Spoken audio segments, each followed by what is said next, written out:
আজকের এই মহতী সভায় আমার মুরব্বিয়ান ভাইয়েরা বোনেরা, বিএনপি এবং কংগ্রেস সংগঠনের সম্মানিত নেতৃবৃন্দ, আসসালামু আলাইকুম। সর্বপ্রথম আমি রব্বুল আলামিন আল্লাহ সুবহানাহু ওয়া তাআলার কাছে লাখ লাখ কোটি কোটি শুকর আদায় করছি আজকে আপনাদের সামনে আসতে পারার জন্য। আজকে আসছি, আপনারা জানেন আগামী 12ই ফেব্রুয়ারি একটা নির্বাচন হতে যাচ্ছে। সেই নির্বাচনে অর্থওয়ালা থেকে নির্বাচনে আমাদের বাংলাদেশ জাতীয়তাবাদী দল থেকে পদপ্রার্থী হয়েছেন আমাদের দলের চেয়ারপারসন জনাব তারেক রহমান সাহেব।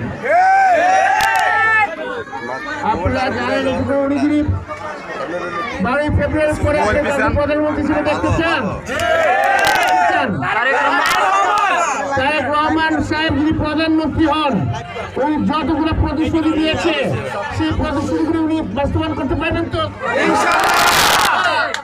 উনি ছাড়া আর কেউ বাস্তবায়ন করতে পারে? তারেক রহমান সাহেব শুধু স্বপ্ন দেখান না, উনি স্বপ্ন বাস্তবায়ন করে দেখান। আপনারা আগামী 12ই ফেব্রুয়ারি ইনশাআল্লাহ তাআলা সকালে ফজর নামাজ পড়ে গিয়ে ধানের শেষে ভোট দেবেন,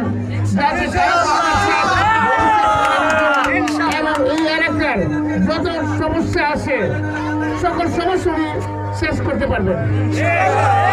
কেউ না এই সমস্যা শেষ করে আল্লাহ মাহমুদ ছাড়া। আরেকজন প্রতিদ্বন্দ্বী আছেন, তিনাকে জানেন, তিনি তার মধ্যে কথা বলতে পারেন, পাতলা কথা বলতে পারেন। যাই হোক, ওনার সম্বন্ধে আমি কোনো কথা বলতে চাই না।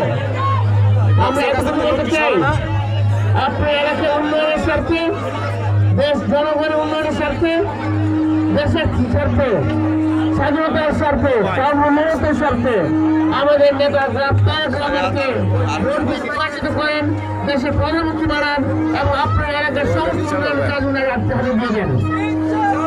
শেষে আপনারা প্রধানমন্ত্রী হিসেবে দেখতে হাত তুলে দেখান, জায়গাটা হাত